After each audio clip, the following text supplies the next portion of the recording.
Hello everyone, welcome to my channel. আজকে অসাধারণ একটি রেসিপি আপনাদের সাথে শেয়ার করব। খেতে খুবই দারুণ হয়।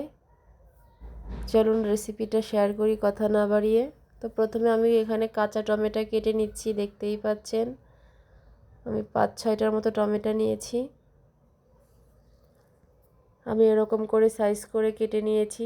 সবগুলো টমেটো আমার কাটা হয়ে গেছে। দেখেন, আজকে আমি টাকি মাছ শুটকি রান্না করব। এটা আমার নিজের হাতে তৈরি করা শুটকিটা। এদিকে ভাত রান্না করতেছি, তো কড়াই গরম করে তেল দিয়ে দিলাম।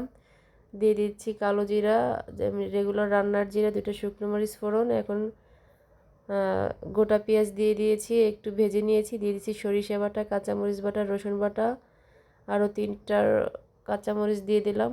দিয়ে দিচ্ছি হলুদের গুঁড়া, শুকনো মরিচের গুঁড়া, ধনিয়ার গুঁড়া, স্বাদ মতো লবণ। তো মশলাটাকে সুন্দর করে ভেজে নিয়েছি। এদিকে আমার ভাতটা হয়ে গেছে। এখন মাছগুলো দিয়ে দিচ্ছি। আপনারা যে কোনো মাছ দিয়ে রান্না করতে পারবেন, এরকম খেতে আসলে খুবই মজা হয়।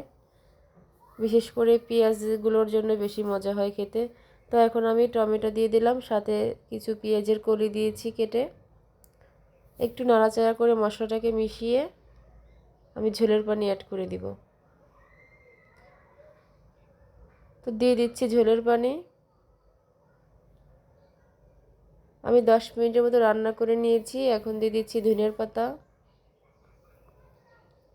একটু নাড়াচাড়া করে মিশিয়ে নিব।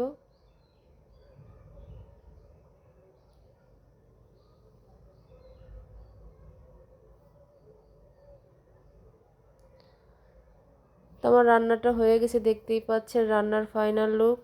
এখন আমি গ্যাসটা অফ করে দিয়েছি। একটা প্লেটে নামিয়ে নিব।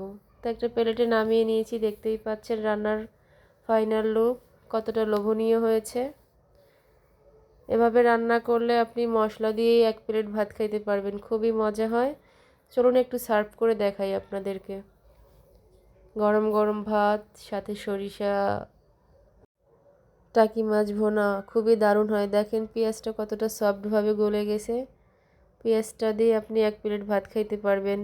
তো ভিডিওটি ভালো লাগলে অবশ্যই আমার চ্যানেলটিকে সাবস্ক্রাইব করবেন।